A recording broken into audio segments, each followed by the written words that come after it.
Oke, pertanyaannya adalah kenapa ayat yang turun adalah Iqra ya? Sedangkan di mushaf kita surah yang pertama adalah Fatihah. Why? Kenapa? Iqra artinya apa? Membaca itu apa?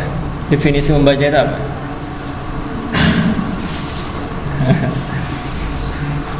Ya, kita tahu membaca kan? Definisi membaca itu apa? Artinya membaca itu apa?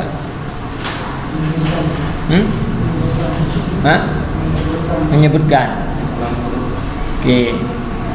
Jadi kalau sudah menyebutkan termasuk membaca gitu ya? Gitu. Ada definisi yang lain enggak? Nah, ini kan orang-orang intelek semua di sini.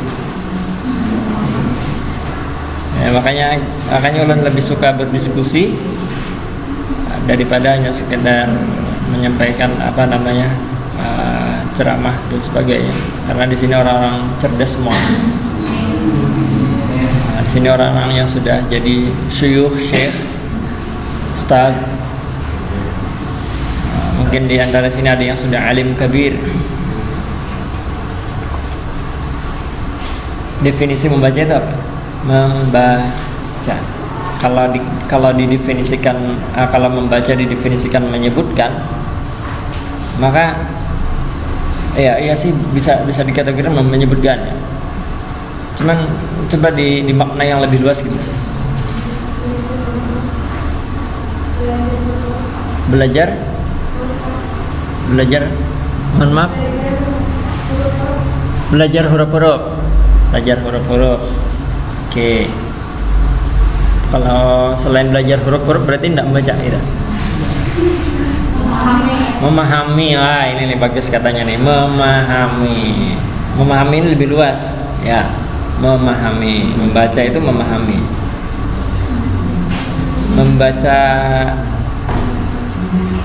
Membaca perasaan gitu ya. Memahami perasaan. Ya. Membaca itu sebenarnya hakikatnya memahami. Memahami apa sih gitu? Memahami apa?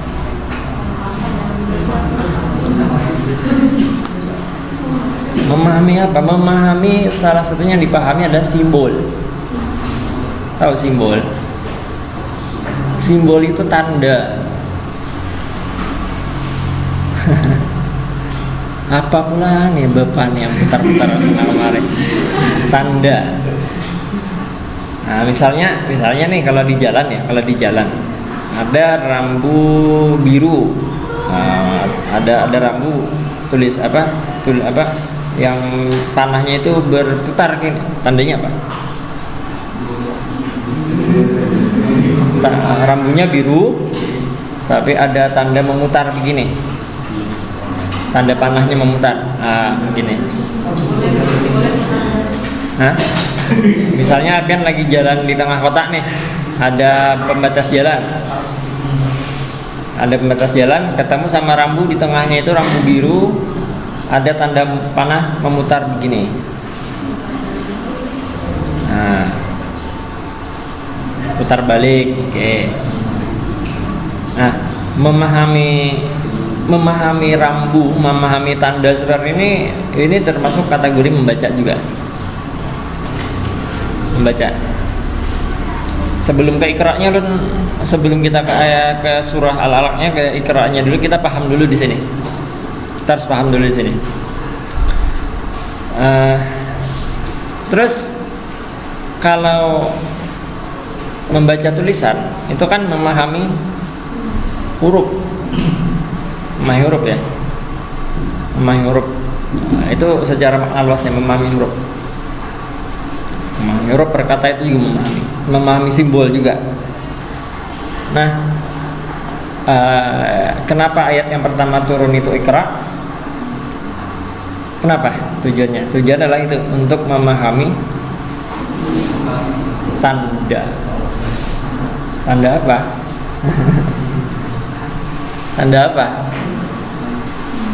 Memahami tanda. Tanda apa? Tanda,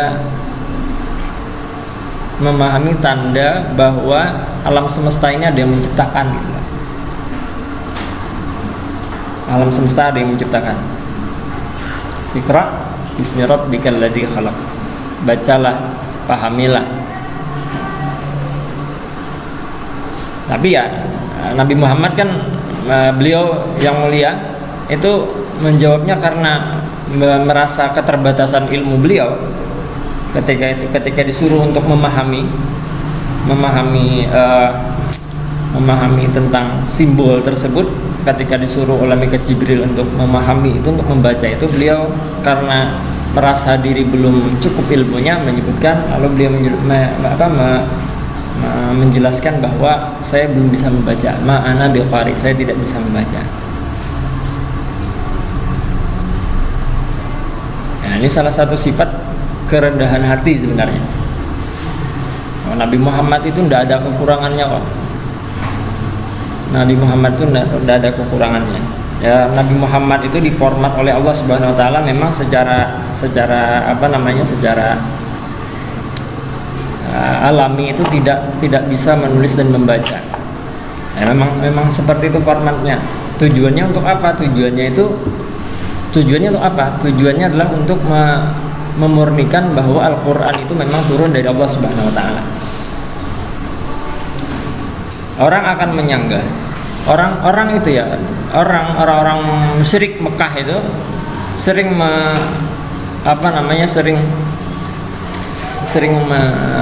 mengasumsikan, menganggap bahwa Al-Quran itu sebagai buatan Nabi Muhammad. Buatan Nabi Muhammad. Tetapi itu semua terbantah dengan keumniannya Rasulullah SAW. Rasulullah itu tidak bisa membaca dan menulis, memang formatnya seperti itu supaya untuk membantah anggapan orang-orang Quraisy, anggapan orang-orang yang tidak senang dengan Islam itu, bahwa Al-Quran itu buatan Nabi Muhammad. Nah, itu terbantah. Kenapa? Oh, Nabi Muhammad tidak bisa membaca dan menulis, mana mungkin bisa membuat Al-Quran. Itu kan bandahan seperti itu. Tetapi selain itu, ketidakmampuan Nabi Muhammad dalam membaca dan menulis itu merupakan satu kelebihan sebenarnya. Kok bisa kelebihan? Karena di zaman dahulu itu gini, karena di zamannya Nabi Muhammad itu, zamannya orang-orang Makkah Bahari itu, seseorang yang ininya lemah, tahu ininya lemah, orang yang ininya lemah itu adalah ada tandanya. Tandanya apa? Dia sering nyatet karena sering lupa. Ya, sering lupa. Tetapi orang yang ininya kuat, akalnya hafalannya kuat, ingatannya kuat, tidak perlu menulis, tidak perlu mencatat. Nabi Muhammad SAW ini ingatannya kuat, ingatan beliau kuat, hafalan beliau kuat, jadi tidak tergantung dengan tulisan dan catatan. Dan saat itu memang tidak terlalu penting membaca dan menulis. Beda zaman, beda tren. Ya, kalau sekarang kan trennya kalau tidak bisa menulis dan membaca sesuatu kekurangan. Ya, kalau dulu trennya orang yang bisa membaca dan menulis menandakan ininya lemah gitu. Ya, kalau zaman sekarang, kalau misalkan seandainya Nabi Muhammad diturunkan di zaman sekarang, ya tentu Nabi Muhammad diformat bisa membaca dan menulis. Trennya kan sekarang begitu. Tapi karena trennya Bahari seperti itu, ya mengikuti tren seperti itu. Memang di format Nabi Muhammad tidak bisa membaca dan menulis karena memang untuk menjaga keaslian Al-Quran. Gitu. Jadi itu bukan kekurangan. Nabi yang ummi itu bukan kekurangan. Tidak bisa membaca dan menulis itu kekurangan.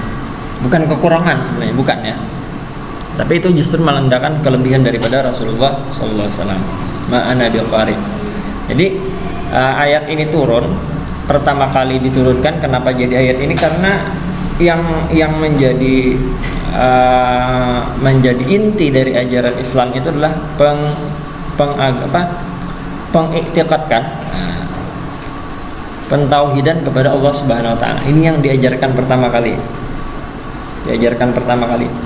Makanya kita itu harus mengerti betul pengenalan kepada Tuhan. Ini yang awal-awal kita diajarkan oleh guru-guru kita. Kalau di dalam pelajaran pesantren ada mata pelajaran misalnya tauhid. Nah, tauhid itu Itu pengenalan kepada Tuhan. Iqra bismi rabbikal ladzi khalaq. Memahami Tuhan, memahami Allah lewat tanda. Tandanya apa? Makhluknya. Kita memikirkan zat Allahnya tidak bisa tembus, tetapi merasakan kehebatan Allah, kemahaesaan, kemahakuasaan Allah itu lihat makhluknya. Makanya orang kalau ingin memikirkan zat Allahnya tidak bisa tembus, tidak bisa, karena Allah Ta'ala itu di luar nalar kita, di luar logika kita. Ya, pernahkah ada nata bayang Allah Ta'ala itu binian kelelakian nggak? Pernah nggak ada? Kalau lu pernah terbayang, tetapi walaupun pernah terbayang Allah ini terbersit gitu ya, pernah terbersit seperti itu, cuman ulun merenungkan satu kalimat di dalam kitab Sifat 20 karya Syed Usman Betawi. Di awal-awal kitab tersebut beliau menjelaskan bahwasanya Allah Ta'ala itu munazzahun an kulli syai' gitu kan, bahwasanya Allah Ta'ala itu tidak sama dengan segala sesuatu yang lain, termasuk sesuatu yang kita bayangkan. Makanya ketika kita merenungkan Allah Ta'ala bertangan, Allah Ta'ala berbatis, Allah tidak seperti itu. Jadi gimana? Ya, tidak bisa dibayangkan gitu. Tidak bisa dibayangkan. Tidak bisa dibayangkan. Zat Allahnya tidak bisa dibayangkan. Makanya itu kalau tidak salah hadis Nabi itu ada yang melarang untuk merenungkan zat Allahnya. Tidak boleh, karena tidak bakal bisa kok, itu loh. Tapi yang bisa kita rasakan adalah memahami keberadaan Allah, kewujudan Allah, adanya Allah, itu bisa kita rasakan dengan membaca simbol. Simbol itu apa? Makhluk, baik makhluk yang bernyawa maupun alam. Nah, ini yang diajarkan. Kenapa ayat ini diturunkan? Karena untuk memantapkan keimanan kepada Allah Subhanahu wa taala di awal-awal kerasulan daripada Rasulullah SAW. Jadi di tugas pertama Nabi Muhammad SAW itu adalah memantapkan keimanan para pengikut beliau. Maka turun ayat ini gitu. Nah, terus kenapa sedangkan di mushaf kita itu Al-Fatihah diletakkan di depan? Itu hanya peletakan di depan itu itu memang memang sudah menjadi pembahasan lama gitu ya. Jadi kenapa di depan itu ya karena Al-Fatihah itu sendiri menurut para ulama adalah muqaddimah daripada Al-Quran. Muqaddimah itu maksudnya ringkasan dari Al-Quran itu di Al-Fatihah.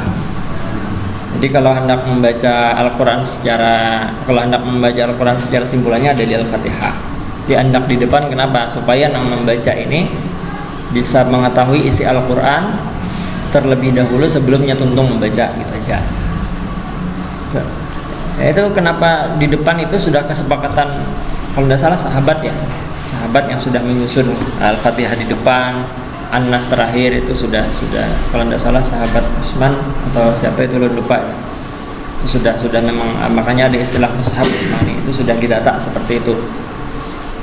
Itu ya bisa dipahami ya kenapa Iqra yang Al-Alaq, surah Al-Alaq itu diturunkan terlebih dahulu. Itu tujuannya semata-mata untuk memantapkan tauhid, keimanan kepada Allah Subhanahu wa taala, karena saat itu di lingkungan Nabi sallallahu alaihi wasallam saat itu dikelilingi oleh kemusyrikan.